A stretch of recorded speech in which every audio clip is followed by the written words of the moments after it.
Daralun, ada yang unik saat petugas kepolisian dari Polres Lok Semawe, yaitu polisi wanita atau Polwan ketika melakukan pengamanan aksi unjuk rasa penolakan kenaikan bahan bakar minyak atau BBM di gedung DPRK Lok Semawe.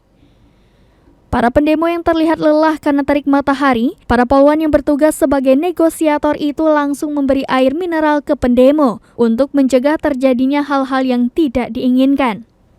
Tidak hanya itu saja, Polwan juga memberikan bunga sebagai bentuk kepedulian polisi terhadap peserta aksi demo. Hal itu sebagai penanda agar aksi unjuk rasa tidak anarkis, kondusif, dan aman. Dan ini merupakan sikap humanis dari petugas kepolisian Polres setempat sehingga aksi unjuk rasa bisa berjalan dengan baik, aman, dan tertib. Kapolres Lok Semawe AKBP Hengki Ismanto mengatakan puluhan santri dan santriwati yang tergabung dalam Aliansi Bela Rakyat atau ANBAR Wilayah Pase mendatangi kantor DPRK Lok Semawe untuk berunjuk rasa menolak kenaikan harga bahan bakar minyak atau BBM. Amatan seraminews.com mereka tiba pukul 10.30 waktu Indonesia Barat ke kantor tersebut secara bergantian, melakukan orasi dan pihak Polwan dan personil dari Polres Lok Semawe juga berjaga di depan pintu kantor itu.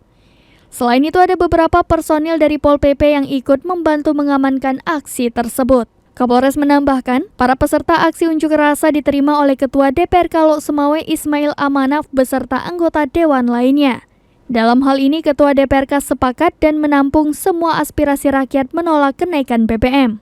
Dirinya berjanji akan menyurati pimpinan tertinggi dari lembaga DPR RI. Sementara itu, Penasehat ANBAR Tengku Muslim At-Tahiri menyampaikan orasinya dan meminta Presiden Jokowi untuk membatalkan kenaikan harga BBM dan tarif dasar listrik.